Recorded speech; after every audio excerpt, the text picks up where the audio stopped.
Welcome to News 13's Tracking the Storm Hurricane Preparedness, sponsored by Vines Plumbing and Water Restoration. And welcome to a special News 13 presentation of Tracking the Storms. I'm Chief Meteorologist Frank Johnson. Tonight we'll look at the lessons learned from past storms, changes in how we forecast storms, and how we prepare for them. First, we're going to get into this year's hurricane season, what it looks like.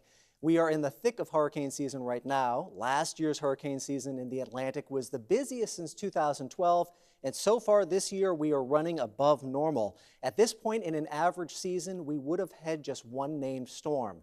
As we head into the peak of hurricane season, experts maintain the prediction of another above normal season this year. I take a look at why more hurricanes are expected and the forecast for these hurricanes right now. I take a look at the graphic. We have had, on an average year, we have about 12 named storms in the Atlantic. So far this year, we've already had 3, Arlene, Brett, and Cindy. We normally have 6 hurricanes, and 3 of those are normally intense hurricanes. That's an average season. The forecast from the Hurricane Center this year is for between 11 and 17 named storms. That's slightly above normal. Between 5 and 9 hurricanes, and between 2 and 4 intense hurricanes, at or slightly above normal for what we expect this time of year. Really don't pay attention to these numbers because it only takes one storm hitting our area to make it a bad season. Some of the worst seasons in the Atlantic in the last 20 years really haven't affected the Carolinas. So those numbers are just kind of a gauge to what to expect across the whole ocean. Each year, meteorologists at the National Hurricane Center work to improve hurricane forecasts and better inform people in the path of these deadly storms. So I took a look at some of the changes in place for this hurricane season. Last year, Hurricane Matthew was the strongest and costliest hurricane to form in the Atlantic Ocean. The storm moved just offshore of Florida, Georgia, and South Carolina before making landfall near McClellanville.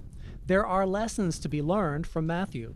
Matthew is another hurricane event in a long line of systems that had major impacts, mainly due to water at the coast and inland, without being a major hurricane at landfall on our wind scale.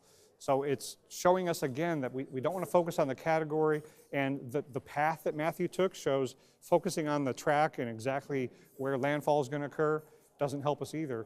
Lessons learned from Matthew will help us better prepare for storms in the future, just like lessons from storms years ago have led to changes in policy this year. The National Hurricane Center has announced 2 changes that will take effect this hurricane season. The National Weather Service is going fully operational here in 2017 with a new storm surge warning and a storm surge watch, separate from and in addition to the hurricane watch and warning, because the hurricane force winds and the storm surge don't always occur at the same place or the same time.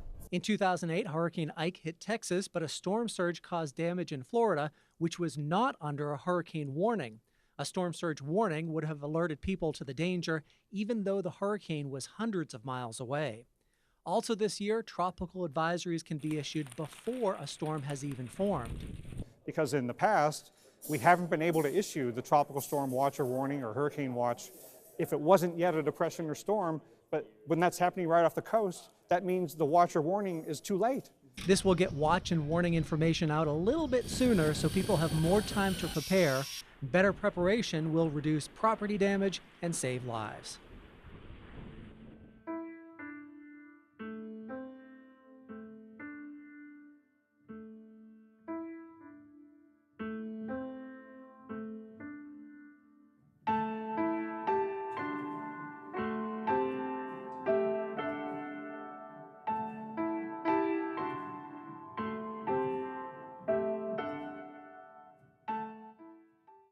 Hurricane Hugo was one of the strongest hurricanes to ever hit South Carolina and was at the time the most costly hurricane ever in the Atlantic Ocean. We aren't able to stop hurricanes, but with continued research and new technology, we're better able to predict when and where a hurricane will make landfall. It was a night that would change South Carolinians' lives forever. Trees came down everywhere. Big, tall pine trees were all over the building, all over the parking lot. Fox 8 Chief Meteorologist Van Denton was working at WBTW at the time Hurricane Hugo made landfall in 1989. Back then, there was very little tools to help forecast the track and intensity of hurricanes. Covering the hurricane But then we lost power. We also lost a lot of our equipment when the satellite dishes were crushed by trees. The only reliable satellite data available was the Advanced Very High Resolution Radiometer, or AVHRR, along with the NOAA 9 satellite. Both had their advantages and disadvantages. We'd only get 1 or 2 satellite images for every newscast. The original thought was that Hugo was going to make a direct hit towards Myrtle Beach. Little did they know, within 24 hours, the track of this storm was going to change. Myrtle Beach got a lot of wind and damage, especially toward Garden City and Murrells Inlet, but Florence was actually on the edge of the eye wall, and parts of Florence and Florence County had a lot of damage. Fast forward 28 years, and the technology has improved significantly. On November 19, 2016, GOES-16 was launched into orbit and is currently undergoing preliminary testing. It is expected to provide atmospheric and surface measurements of the Earth's western hemisphere for weather forecasting, severe storm tracking, and space weather monitoring. You're taking a look here at an image of a visible satellite taken at 7 o'clock in the morning. As you can see here, there's nothing showing up right now, but as we step through time into the morning, into the afternoon, you start to see the cloud cover bubbling up. That's because the sun is rising. Now, as we take a look at another source, this was Tropical Storm Cindy, taken in the middle of the night when there was no sunshine. But as you can see, as we go through time, it gets a little bit better.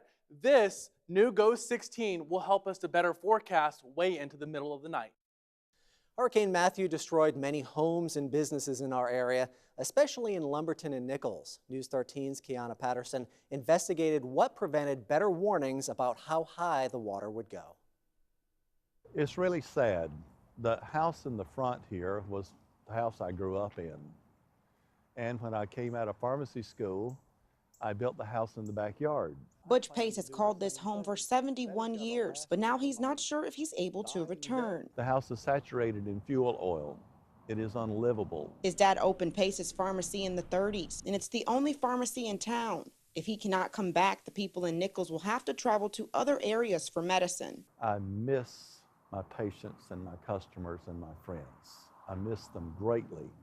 And every time that I see them, when are you coming back? I said, well, I'm trying to make an effort. For now, Pace is living in Myrtle Beach until he decides what to do next. Nichols Mayor Lawson Battle says the storm seemed to be over Saturday evening, but by Sunday evening, he was working with the Sheriff's Office, Nichols Police, and Fire Department to rescue people from their homes. We had no warnings to give them from North Carolina, from anyone else, because no one knew what was going on.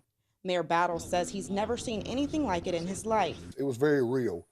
It was very humbling, but it was definitely scary. But you didn't have time to think about it at a time like that because you were just trying to make sure everybody was safe. And the only way to spread the word was by word of mouth and going from home to home. National weather hydrologist for our area, Richard Newhertz, says the river gauge monitors the water level. Since Nichols didn't have one, he tried to use the one in Lumberton. At one point, the gauge we use in Lumberton went out. I don't know what happened to it, but the information coming out of it wasn't any good, and it's a manually read gauge, and at some point the group that reads it for us had to evacuate their water plant because it was getting flooded, so we didn't have that information. With the gauge readings in Lumberton unavailable, he had to rely on the gauges in Boardman and Fair Bluff, making it much harder to predict what will happen downstream. Without a gauge at Nichols itself, it's difficult to say exactly when the water crested and how quickly. The Weather Service had to give a generic flood warning. We sent out an aerial flood warning for a lot of places. Nichols was included in that, and said, hey, you look for flooding like you've never seen before, but we couldn't say the river at Nichols is going to get to 37 feet, which means this is going to happen.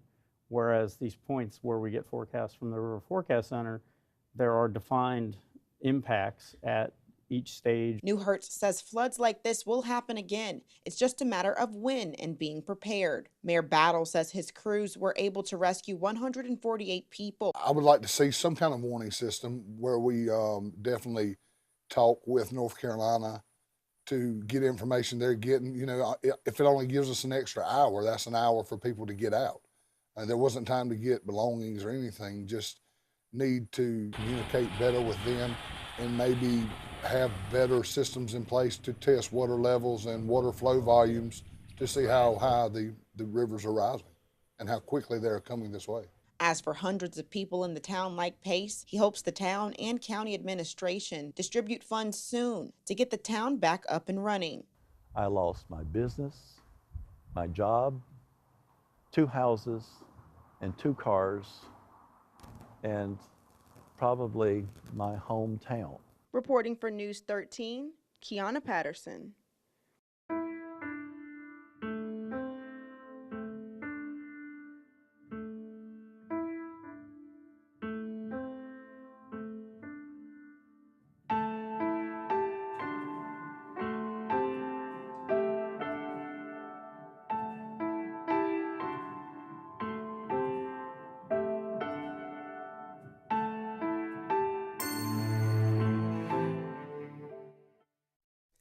When it comes to getting help to recover after a natural disaster, most of you will need to rely on insurance or even assistance from family and community organizations.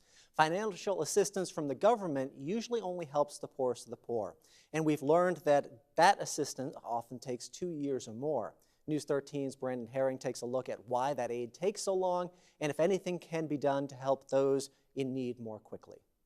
I have molding inside and I have leaks. Yeah, I got it nailed up. Mother and daughter Patricia and Cynthia McCrae both had water leak into their homes in the Longs area during the heavy rain and flooding in October 2015. I can't even describe it myself, but I'm just ready to get back in my house. While the McCraes got some FEMA aid immediately, they're still waiting for money to fully remodel or replace their homes. Money from the U.S. Department of Housing and Urban Development. I just don't know what to do. You basically create a whole new plan every time a disaster happens, and it's too subjective. Congressman Tom Rice says he thinks the process to award HUD money would be quicker if its role were already defined before any disaster. Currently, there are lots of steps, including assessing the needs on the ground, writing laws to spell out how money will be allocated, and then having Congress vote on it. Once there is a plan, people can then apply for aid. That process may have took about 2 months within itself, the qualifications. Dashika June in Kingstree is one of the earliest through the process. She got a new home this spring, about a year and a half after the 2015 flooding. Many more are still waiting. We have been in discussions with a lot of people who are looking at different ways to try to shorten it. J.R. Sanderson with South Carolina's Disaster Recovery Office feels aid may get to people more quickly if FEMA shifts away from providing aid directly to people in the field and instead grants money to the states to do that. So FEMA would, in the future, maybe show up on the battlefield and say, okay, we see what your system looks like right now. Here's your initial grant, and here's a subsequent grant so that you can help your citizens. As for that HUD assistance process that follows, Rice says he's helped submit testimony to the Subcommittee on Transportation, Housing, and Urban Development, and they are working on shortening the timeline. You don't just take the money and throw it out of the helicopter, right? You gotta have a plan to make sure that the money goes where it is best utilized and to the people who truly need it. June's case shows the state has found ways to move more quickly, even in the current bureaucracy. While assistance still takes more than a year, her advice to anyone ever where she was is to not give up. Stay on task. Make sure to get everything that needs to be done on time. I'm Brandon Herring, News 13. There are plenty of ways News 13 helps you stay safe during hurricane season. We keep you up to date during our newscast. If you want the latest information and never let a storm catch you by surprise, download our mobile phone app in your Apple App Store or Google Play. We will provide an accurate hour-by-hour forecast for the next day or the week ahead. You can also get personal alert notifications. Don't forget, you can always head to our website, WBTW.com. From there, you can head to our weather section for all the latest alerts, news, and radar. There, we will have the latest video forecast and a blog from the Storm Tracker 13 weather team. You can alert family and friends by sharing the weather conditions in your area. You can also find the Storm Tracker 13 Hurricane Center section on our website. Just click on the Weather tab and click on Storm Tracker 13 Hurricane Center.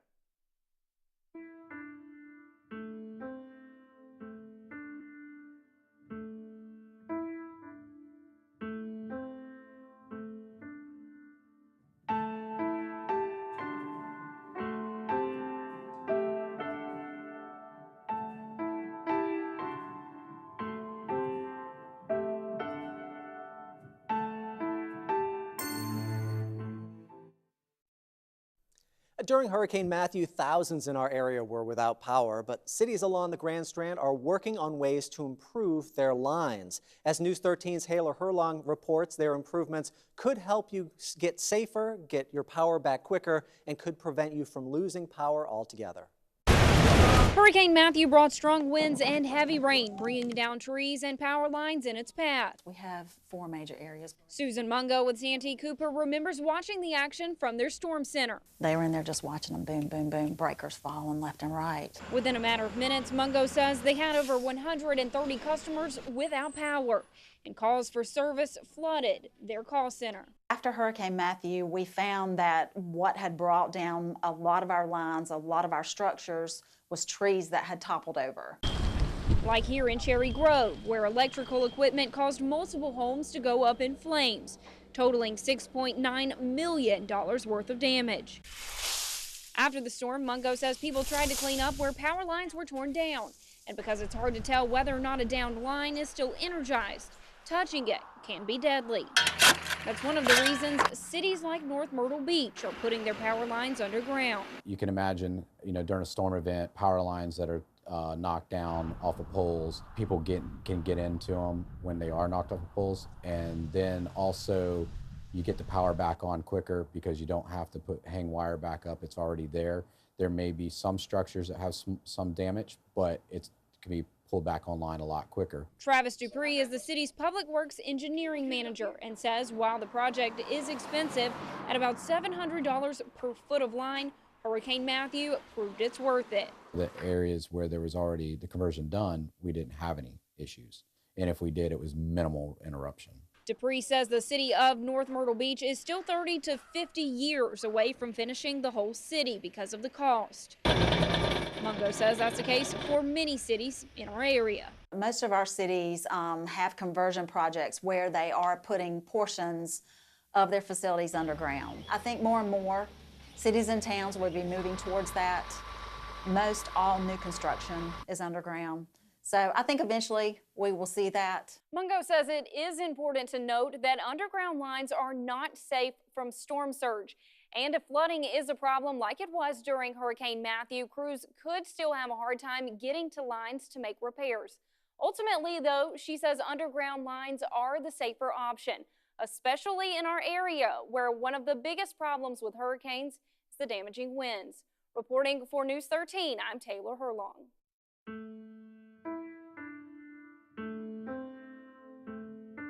I just got off the phone with one of our reporters, Julie Lawncheck. She is traveling south on 17. Whoa!